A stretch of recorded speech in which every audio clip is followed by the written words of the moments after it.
그럼 우리가 이렇게 해상도에 대해서 알아봤는데, 그러면 이 해상도라고 하는 개념이 웹사이트의 가로폭을 지정할 때 어떻게 쓰임새가 있느냐, 이제 요걸 한번 알아보도록 하죠. 자, 우선은 우리가 만드는 사이트는 누가 들어올지 모릅니다. 그래서 우선은 기본적인 시나리오는 불특정 다수가 접속한다 라고 하는 개념을 갖고 있게 되겠죠. 자, 그러면 이 사이트에서 어떤 유저는 1024로 들어오는 유저가 있을 거고, 어떤 유저는 1920으로 들어오는 유저가 있겠죠. 사실은 이거보다 더 다양한 해상도의 유저가 들어올 텐데, 여기서 우리가 이 수많은 해상도를 다 이야기하기가 어려우니까 가장 작은 민 사이즈와 가장 큰 맥스 사이즈 두 가지만 갖고 이야기를 한다고 생각하시면 됩니다. 자, 그러면 다시 돌아와서 이야기를 해보면 가장 작은 유저는 1024, 가로폭이. 그 다음에 가장 큰 유저는 1920이 되지 않겠습니까? 그러면 지금 우리가 만드는 사이트가 어떤 것보다 작게 만들어져야 될까요? 자, 우선은 누가 들어올지는 모르지만 기본적으로 우리가 알고 있는 건 뭐죠? 가장 작은 해상도와 가장 큰 해상도가 누군지는 알고 있지 않습니까? 그러면 웹사이트의 가로폭은 가장 작은 해상도의 유저보다만 작게 만들면 누가 들어오더라도 문제가 생기지 않겠죠. 그러니까 자, 여기에서 보시면 지금 여기에서 1024 유저가 들어왔을 때 이렇게 여백이 어느 정도 남아야 사이트에 문제가 생기지 않겠죠. 그러면은 1024보다만 사이트의 가로폭을 작게 만들면 문제가 생기지 않을 겁니다. 그런데 예를 들어서 우리가 최소 해상도 유저가 1024인데 이거보다 사이트를 크게 만들면 어떤 문제가 생길까요? 바로 이렇게 가로 스크롤이 생기게 됩니다. 그러니까 제가 한번 비유를 해볼게요. 유저가 들어온 해상도는 1024입니다.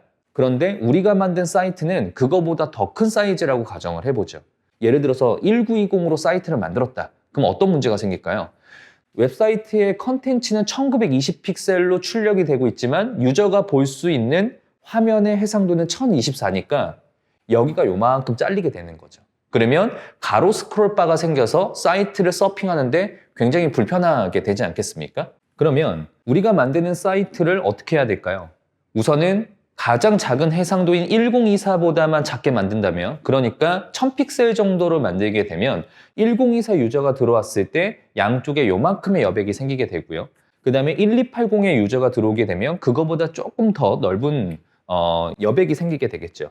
그러니까 이 내용을 조금 다 정리를 해보면 웹사이트가 1000픽셀 정도가 되면 가장 작은 해상도 1024 유저가 들어오면 요만큼의 여백이 생기는 거고, 그 다음에 1280의 유저는 조금 더 큰 여백으로 사이트를 서핑할 수 있게 되고, 마지막 1920이 되면 훨씬 더 많은 여백으로 사이트를 볼 수 있게 되겠죠.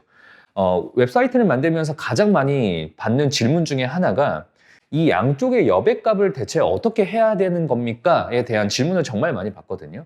그때 제가 말씀드리고 싶은 거는 딱 하나예요. 지금까지 우리가 이야기한 걸 여러분들이 이야기한 걸 이해하셨다면 우리가 만드는 컨텐츠의 가로값에 유저가 열고 있는 해상도를 빼시면 나머지의 여백은 오토값으로 유저마다 다 다르게 나온다고 이해하시면 좋을 것 같아요. 자, 여기까지 유저들의 사이트를 만들 때 가로값을 어떻게 선정하는지에 대해서 이야기를 해봤는데, 자, 그러면 우리가 사이트를 만들 때는 1024보다는 무조건 작게 만들면 되겠죠. 하지만 문제가 있습니다. 자, 여기에서 우리가 만드는 사이트를 1000픽셀보다 작게 만들어서 오픈을 했더니 들어온 유저를 트래킹을 한번 해볼게요. 그랬더니 어떤 일이 벌어지냐면 1024 유저가 지금 전체 유저 중에서 한 100명 중에 1명이 안 된다고 가정을 해보죠. 그러면은 어때요? 우리가 1024 유저를 고려해 볼 필요가 있을까요? 또는 여기서 봤더니 1280의 유저가 100명 중에서 10명 이상 접속을 한다면 우리는 1024 유저를 타겟하는 것이 아니고 1280 유저를 가장 작은 해상도 유저로 봐야 하지 않겠습니까? 자, 그러니까 여기서 하고 싶은 이야기를 정리를 해보면 우리가 보고 있는 사이트는 분명히 유저가 열고 있는 해상도보다는 작아야 된다는 전제 조건은 변하지 않습니다. 하지만 1024 해상도를 사용하는 유저가 없을 수도 있다는 이야기인 거죠. 그러니까 존재하는 해상도와 사용하는 해상도는 좀 다른 개념인 거예요. 조금 비유를 해보면 아이폰의 시리즈가 아이폰 3부터 뭐 4, 5, 그 다음에 10, 그 다음에 맥스, 되게 다양한 것들이 존재하지만 아이폰 3나 4를 사용하는 유저는 거의 없지 않습니까? 이런 개념처럼 1024라고 하는 거는 존재하지만 사용하지 않기 때문에 우리가 최소 해상도를 선정할 때는 존재하는 해상도를 기점으로 하는 것이 아니고 사용하는 해상도, 즉 점유율을 기점으로 최소 해상도를 세팅해야 된다는 이야기입니다. 자, 그러면 지금 여기 이 PPT를 기준으로 보면 1024에서 1280으로 최소 해상도의 세팅을 바꿔야 되는 개념이 생기게 되는 거죠.